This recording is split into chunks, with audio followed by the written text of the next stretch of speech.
Yo, what up guys, Nonsense here. So we're gonna do a video a little bit different. This is gonna be a character discussion video. Characters pertaining to Sakura, which motherfuckers hate that bitch, and Hinata. So why is it that people really generally liked Hinata a lot more than Sakura? Yes, we have people that did like Sakura, and I have nothing against them. I mean, I would say that's a bad choice of girls you would, I guess, in the fantasy world pertain to. I'm talking about the personality. I'm not talking about the aesthetics, which we could talk about that too, but I'm talking about the personality.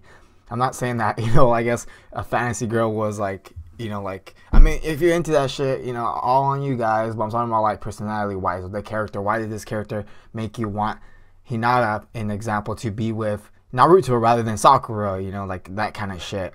So to begin with this, we have to start off with Sakura. Sakura is a very, I guess, flat character to say the least. I mean, in the beginning, Naruto Part 1, we were introduced to her in a way that made us not like her. I mean, honestly, I'm not sure this is Japanese culture or something like that, but when you have someone like Sakura who's introduced, and she's somewhat of a bitch to the main character, but not in a way that's like kind of like endearing. It's more of a like a bitchy tone, which is like, I mean, I know that there's, what is it called, Syndra? I don't know what the fuck it's called. I mean, some people are into like masochistic shit when you have a bitch talk to you dirty and yell at you and you get off on that. But we were introduced to Sakura, I think, as episode maybe 1, or I'm pretty sure episode 1, but we see her more in episode 3. Episode 3, we see her, she teams up with Naruto and Sasuke. We know that Sakura has a fucking fat clip for fucking Sasuke, right? And Naruto has a, I guess, hard on for Sakura. We don't know why. I guess the way she looks, he just attracted her physically, which is something that, it's like, it's just a crush. He's not like into her where he's gonna follow her around and shit like that. Not like how Hinata was to Naruto. But so we have Sakura. Sakura's introduced to us. She's really introduced to us in a way that makes her seems like a bitch. Like, honestly, like she's just like riding on Sasuke's fucking shaft. Like, she likes Sasuke a lot. Like, she's always Sasuke this, Sasuke that. Sasuke's like, bitch, you're not even on my level. Get the fuck out of my face. And Naruto's trying to get to know Sakura, which is like kind of like endearing in a way, because okay, we have Naruto trying to build up a teamwork kind of, I guess, even though he's very relatable, man. I mean, like, shit, when you're little and you're put in a group, you kind of like look at, oh, am I gonna get the cute girl in my group or not? And Naruto got the cute girl in this group, so we're like, all right, he tries to put moves on her or whatever a little bit, tries to build teamwork by eating lunch with her. I mean, that's something that's endearing. I mean, there's nothing wrong with that, but Sakura's reaction to Naruto trying to eat dinner with her is like something that's, I mean, it was like grotesque to her. Like, why am I gonna eat dinner with you, you fucking clown, and things like that. But I mean, you can see it in her way where she sees Naruto as being, like, I guess, like the dumbest of the class, like someone who's beneath her. She's superior to him, what she thinks she is. Yes, I mean, Sakura, we realize, later on in the episode, she's smart, like, intelligently. Like, she's good with, like, book smart shit, She knows how to figure out, like, I guess, algebra equations for throwing a fucking knife, ballistics of it, whatever, aerodynamic stuff with the math and all that good shit. Like, she's really smart when it comes to, like, book smart shit, ninja shit. But when it comes to, like, using it in, like, I guess, real life, she can't really do that shit. So Sakura looks at Naruto as being kind of like beneath her, At this point, we're really been introduced to Naruto in a good way. Naruto, hope I'm saying it right. Naruto. I say Naruto too much. I don't know why. It's a bad habit. But, I mean, we introduced to Naruto a lot. I mean, we know his backstory a little bit. We've been through the emotional part in episode 1, where he was really, like, picked on, and we saw, like, him, like, crying, it was all dramatic. We're invested in this guy, man. We like him. We're like, fuck, man, this guy's been through shit. Everyone's been through their own problems. And you can relate to that, whether your problem is that much or it's not. I mean, it might not be to that level, or it might be to that level. You don't know. Maybe you grew up without a dad or a mother or something like that. To the aspect, it's relatable. And with Sakura, we don't know her that much, but she's treating Naruto like shit, and he gets treated by everyone like shit already. And it's like, come on, man, like, bitch, he already deals with this enough. Like, why you gotta be like that? Especially watching this when I was young, that's the vibe I got. Now I just look at it more like, it's just a character. She was built that way, It's not like Sakura's fault, but she was built a bitch, honestly. So we go back to Hinata. Hinata, we get a glimpse of her. I remember watching her when Naruto was trying to do his Shadow Clone Jutsu, and she was like cheering him on a little bit. Like, I was like, that's the girl right there. I was like, that's Bae right there. And I remember calling that out when I was little, and like over the years or whatever, watching Naruto and Teacher Puddin', I was like, that's Bae right there. And luckily, I was right. They ended up pairing off. But the reason they paired off was basically, the chemistry, I guess, they have. They can feed off each other. We have Naruto, who's brash and obnoxious. And Sakura's kind of like that in a way. She's like the big mouth one, and Sasuke's more of the quiet one. So Naruto is brash and obnoxious, with his, like, statements. And Hinata's more introverted, you know. She's that yang to that yang. I mean, she's yin and yang or whatever, you know. We got Naruto, who's loud mouth and ambitious and like says what he wants to do, and we have Hinata, who's ambitious as well, but she keeps it to herself. She's not someone who's gonna yell it out to the top of the clouds and shit. No, she's not gonna do that. But she admires that Naruto would do that. She likes that. She's like, that's dope, you know, have the courage to say it like that and put in the hard work and the dedication, the goddamn blood, sweat, and tears, all that good shit that makes Naruto badass, that training aspect. And Hinata, I mean, over the years, we didn't get introduced to her that much, and I think that played a big role of, like, her development, and when it came to the fandom, where we're like, you know, we want this girl over Sakura. Sakura's had so much screen time, but it's not really been something that's kind of made us admire her to the point where, like, you know, okay, she should be with Naruto, I guess. Don't get me wrong, there are some moments, you know, I talked about in another video, when Naruto should put in the first like 20 episodes or whatever. Sakura seemed legit. She seemed like a legit beast. I mean, training with Tsunade and all that made her look beastly. I mean, she has power hands, haymakers. She connects one of those hands is night. You're gonna sleep. Bitch can hit, man. She has some banger hands. But that's about it. I mean, after that, she doesn't do that much. Yes, she heals people, all that good shit. Yes, don't get me wrong. I know that she does this shit, and that's cool and all, but personality wise, she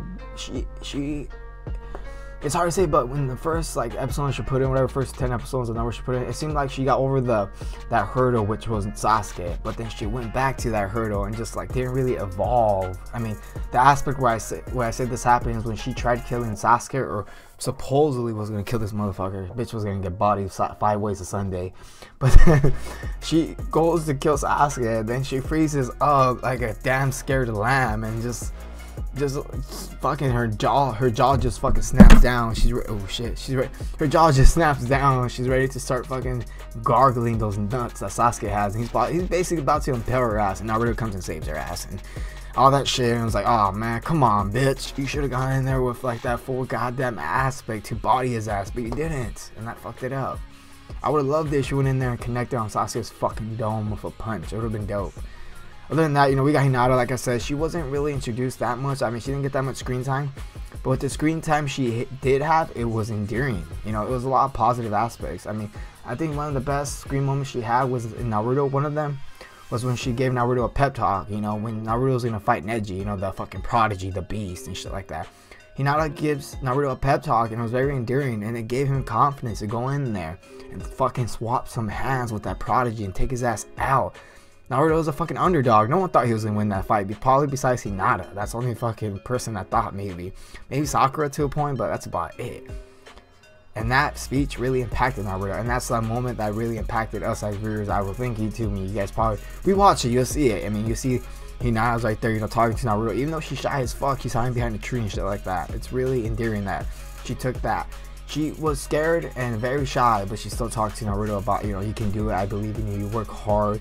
I look up to you. You're the reason why, you know, I fight so hard. And Naruto's never heard these words before, and we know that he works hard and all these things, but having someone that, you know, is saying this to you and vocally expressing themselves that you're strong and you work hard and making your efforts validated, like outside just your personal thoughts, you know, it really does impact you. You know, really do a sport or something like that, and you train hard, and someone says, damn man, you're getting faster, all that hard work is working, you know. It's like, yeah, you know, you feel confident.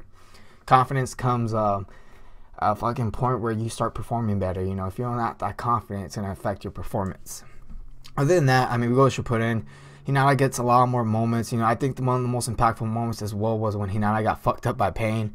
Naruto went fucking beast mode. I mean, that point itself was fucking nuts. I mean, Naruto's throwing hands with Pain, who just fucked up the village. This motherfucker came in there, guns blazing. Well, he came in there a one-man army. Well, I guess you can say, you know, Pain the 6 pals or whatever. He came in with 6 homies or whatever, but he came in, one-man army, and fucked everyone's shit up. And Naruto comes in like the hero, swamps some hands. Good fight scene. The dude's like super strong, throwing fucking dinosaurs around, or I don't know what, the summoning jutsus. Then, you know, he reaches his limit where he's getting fucked up. You know, he's on the floor. No one can help him. No one's gonna help him, you know. Sakura, supposedly she's healing Tsunade, but I went back and looked at the archives. Bitch wasn't doing shit. Tsunade was just knocked out, and she was just watching the fight as a spectacle. Given that, we probably do realize that maybe Hinata was the only one that could probably see what was going on because of Byakugan, but no one else was there to help. I mean, Naruto, he's about to get fucked up, you know. Then Hinata comes in, swooping down and fucking fighting pain. She knows she's gonna get fucked up. She has no hope of winning, but it makes it endearing because she commits to it. You know, she's swapping hands, trying to free Naruto and all that good shit, Naruto and all that good shit. And then we get to a point where Hinata is fighting Pain. Even Pain is questioning, why are you fighting me? Like you might as well be fighting me with no goddamn hands and no legs, because you ain't never gonna win. And she's like slowly but surely, you know, watching Naruto and giving him more hope. And we have, you know, the part especially, you know, when Pain fucking obliterates Hinata seemingly, and Naruto just loses his goddamn mind and goes goddamn Hulk mode and just starts fucking shit up. And that point right there, it made it endearing to Hinata. You know, she doesn't get that much screen time moments, you can say, but when she gets them, they count. And you can say it's because the writer actually makes them validated or whatever, but it's the way it's presented to us. I mean, sometimes too much of something is bad, like Sakura. We see her all the time, but all that screen time, we don't really get to see her in like the moments that make her very endearing, like Hinata did. Hinata had her moments that were a lot more impactful, especially with the screen time she had. Like, it was like, damn, whenever she's on the goddamn fucking episode, something's about to happen or something cool happens. You know, you can go on YouTube and Google fucking Hinata moments with Naruto. They have like big ass viewers. I mean, it's like what, maybe over 100k views or whatever. Google Sakura moments or something. I mean, probably not that much views or something. You're probably not gonna see that much good shit, because her moments are not really endearing. She has a couple of good moments. I mean, when she punches things, and she's strong as fuck, don't get me wrong, but other than that, it's like, come on, bitch, your character kind of was very flat throughout the series. I mean, now in Boruto, she seems like she's probably like matured more and seems more like confident in herself and more of like, I guess she's grown up, I guess you can say.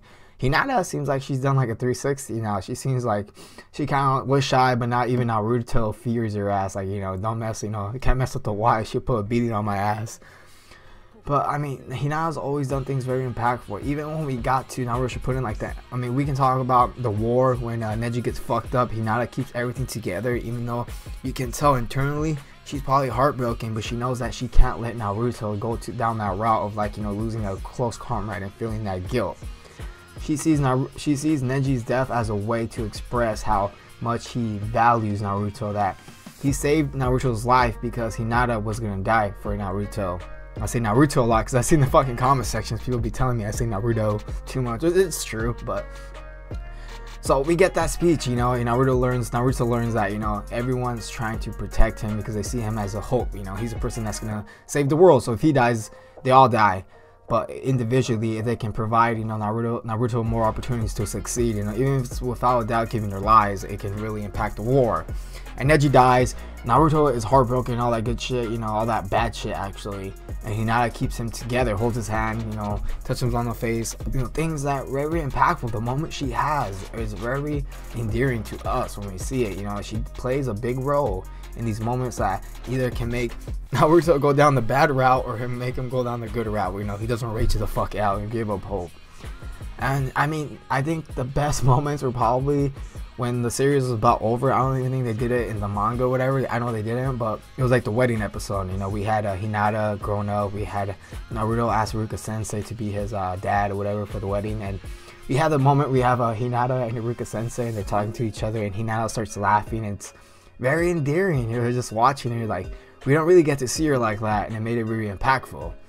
So I mean, overall, I could say it's an oversaturation of Sakura's screen time without being very impactful. It's just annoying as fuck, obviously.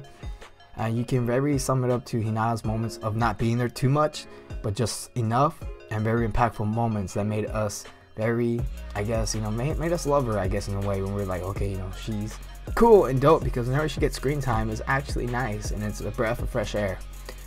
So other than that, give me your guys' thoughts on this shit. Maybe I talked too fast, but hopefully I didn't. So like, comment, subscribe, follow me on Twitter. Just made one for you guys. And other than that, I'll catch you guys later. Later.